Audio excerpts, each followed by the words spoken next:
बिस्मिल्लाहिर्रहमानिर्रहीम। स्टूडेंट्स, आज हम एक नए सेशन के साथ, नए लेक्चर के साथ आपके आज की इस वीडियो में हम बात करेंगे मैथमेटिक्स के एक अहम आर्टिकल, एक बहुत ही अहम chapter number matrices and determinants. तो मैट्रिसेस एंड डिटर्मिनेंट्स से पहले हम इसकी थोड़ी हिस्ट्री ब्रीफ करूँ कि मैट्रिसेस का मतलब क्या है और इसको किसने डिस्कवर किया था। मैट्रिसेस को सबसे पहले जेम्स लेवेस्टर ने 19वीं सेंचुरी में इसको डिस्कवर किया। 19वीं सेंचुरी में जेम्स लेवेस्टर ने इसको डिस्कवर किया, इसके बारे में काम किया। और उसके बाद उसका ही एक दोस्त था जिसका नाम था आर्थर क्ले, उसने इसको डेवलप किया था अलजेब्रिक मैट्रिसेस को।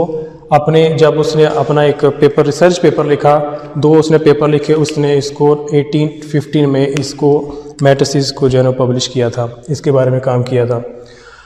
तो पहले हम बात करते हैं इसकी डेफिनेशन के ऊपर। तो matrix is nothing but, matrix कुछ भी नहीं है, सिर्फ एक जस्ट अरेंजमेंट है। यानी एलिमेंट्स को आपने सिर्फ अरेंज करके लिखना है, एक तरतीब से लिखना है, उसको नाम दिया जाता है मैट्रिक्स। और उसके बाद हम मैट्रिसेस को जो है ना, मैट्रिक्स हमारी किस काम आती है? मैट्रिक्स में help in real number, complex number और फंक्शन। अब उसके बाद मैट्रिक्स का हमारी रोज़मर्रा ज़िंदगी में, डेली लाइफ में क्या यूज़ होता है? कभी हमने इसको मैट्रिसेस को यूज़ किया है या हमने इसको यूज़ होते देखा है? तो उसकी मैं आपको एक एग्जांपल देता हूँ। फर्ज आप अक्सर क्रिकेट मैच देखते होंगे, आपने उसके ऊपर एक बोर्ड चल रहा होता है, एक फर्ज करिए को प्लेयर है, उसका नाम है, उसने कितने ओवर कराए, उसने मेडन ओवर कितने किए, रन्स उसको कितने पड़े, उसने विकेट्स कितनी ली। तो सपोज करिए कोई प्लेयर है जिसका नाम ए है, उसने 3 ओवर किए और मेडन है उसका, कोई मेडन नहीं है, फ़र्ज़ करें उसने 10 रन दिए, 1 विकेट लिया। दूसरा बॉलर बी है, उसने 2 ओवर करवाए हैं, एक उसका मेडन है, 20 रन दिए, उसको कोई विकेट नहीं मिला। एक बॉलर तीसरा है सी उसका नाम है, जिसने 5 ओवर कराए, 2 मेडन है, 35 रन है और 2 उसने विकेट लिए। कोई आपके पास बॉलर डी है, उसने 7 ओवर कराए, 2 उसके मेडन है, 49 उसका रन है और 2 उसके विकेट्स हैं। अब ये जितना भी हमारे पास पैटर्न है, ये एक अरेंजमेंट है, इसको हम इस तरीके से भी लिख सकते हैं। ये हमारे पास पहला प्लेयर उसका अरेंजमेंट, ये दूसरे प्लेयर की अरेंजमेंट, ये तीसरे प्लेयर की अरेंजमेंट, ये चौथे प्लेयर की अरेंजमेंट। तो ये एक अरेंजमेंट जो लिखी गई है, इसको नाम दिया जाता है मैट्रिक्स का। तो ये हमारी एक डेली लाइफ, मैंने इसकी आपको एग्जांपल दी है कि जितने भी हमारे पास ये ओवर्स हैं प्लेयर के, जो उन्होंने रन्स दिए हैं, जो उसने मेडन कराए हैं, जो उनको विकेट्स मिली हैं, उसको जस्ट हमने अरेंजमेंट में लिखा है। अरेंजमेंट में लिखने को ही नाम दिया जाता है मैट्रिक्स का। तो मैट्रिक्स जस्ट अरेंजमेंट है, आप इसको सिर्फ देखो, खुश रहो। तो उसके बाद जो डिटर्मिनेंट्स हैं, डिटर्मिनेंट जो है वो मैट्रिक्स से ही निकला है, क्योंकि मैट्रिक्स में हमारे पास आंसर नहीं आता, सिर्फ उसकी अरेंजमेंट को आगे अरेंजमेंट में ही लिखा जाएगा। जबकि डिटर्मिनेंट जो होता है उसका एक स्पेसिफिक आंसर आता है, जिसको हम नाम देते हैं डिटर्मिनेंट्स का। और डिटर्मिनेंट जो है वो एक मैट्रिक्स की ही फॉर्म है, मैट्रिक्स की ही एक शक्ल है। नेक्स्ट हम इसकी प्रॉपरली डेफिनेशन देखते हैं। इसको अरेंजमेंट करने का एक प्रॉपर वे है, जिसको हम इस तरीके से लिख सकते हैं। सपोज करें हमारे पास कोई एलिमेंट है A 1 1। अब यहाँ पर 1 1 का मतलब है 1 रो को शो कर रहा है और दूसरा जो 1 है ये शो कर रहा है कॉलम को। यानी इसमें 2 चीज़ें होती हैं, एक है रो और दूसरा है कॉलम। 2 चीज़ें आएगी, एक रो, दूसरा कॉलम। अब उसके बाद है 1 2। 1 2 का मतलब है फर्स्ट रो सेकंड कॉलम। 1 3 का मतलब है फर्स्ट रो थर्ड कॉलम। इस तरह से चलते चलते 1 n तक।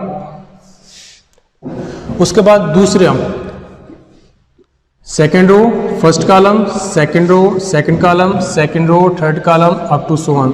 फिर third row first column, third row second column, इस तरह से। और लास्ट पे हम M1 M2 M3 up to Mn। और ये जो Mn है, Mn यही इसका ऑर्डर होगा। M का मतलब है रो, M का मतलब रो और N का मतलब है कॉलम। और M क्रॉस N को नाम दिया जाता है ऑर्डर का। तो ये जो हमारे पास एलिमेंट आए हैं, इनको नाम दिया जाता है प्रिंसिपल डायगोनल।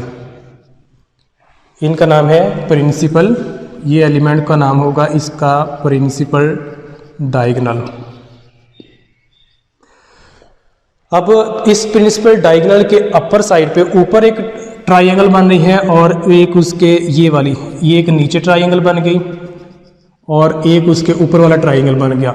इस प्रिंसिपल डायगोनल के ऊपर वाला जो ट्रायंगल है उसका नाम है अपर ट्रायंगल और प्रिंसिपल डायगोनल के नीचे वाला जो है उसका नाम है लोअर ट्रायंगल। अब इनमें फ़र्क क्या होगा?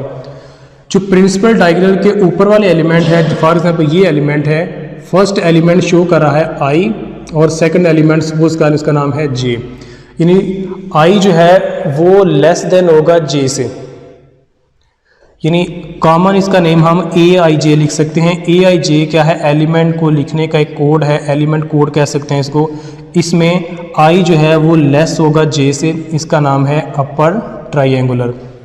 आप इसमें देख सकते हैं कि ये फर्स्ट जो एलिमेंट है ये लेस है और जो जे है वो ग्रेटर है, यानी हम इसको लिख सकते हैं कि आई लेस देन जे, यानी 1 जो है वो लेस है 3 से। पिछले वाला एलिमेंट बड़ा होगा, ये एलिमेंट बड़ा होगा और ये एलिमेंट छोटा होगा।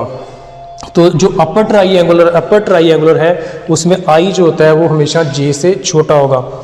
जो प्रिंसिपल डायगोनल है उसमें आई इक्वल होगा जे के। आप इसमें देखें, फर्ज करें 1 1, ये 1, आई भी इसमें 1 है, जे भी इसमें 1 है, यानी आई इक्वल है जे के। तो प्रिंसिपल डायगोनल में आई इक्वल है जे के। अब जो लोअर ट्रायंगुलर मैट्रिक्स है, लोअर ट्रायंगुलर मैट्रिक्स में आई जो है वो ग्रेटर होगा जे से। सपोज करें हमारे पास ये लोअर ट्रायंगुलर मैट्रिक्स हैं सारे, ये सारे लोअर ट्रायंगुलर हैं, इसमें ये 2 ग्रेटर है, 1 इससे लेस है, इसी तरह से 3 ग्रेटर है, 1 लेस है, इसमें 3 ग्रेटर है, 2 इससे लेस है। तो ये इसकी 2 टाइप्स है ट्रायंगुलर मैट्रिक्स की, एक अपर ट्रायंगुलर मैट्रिक्स, दूसरा क्या है लोअर ट्रायंगुलर मैट्रिक्स।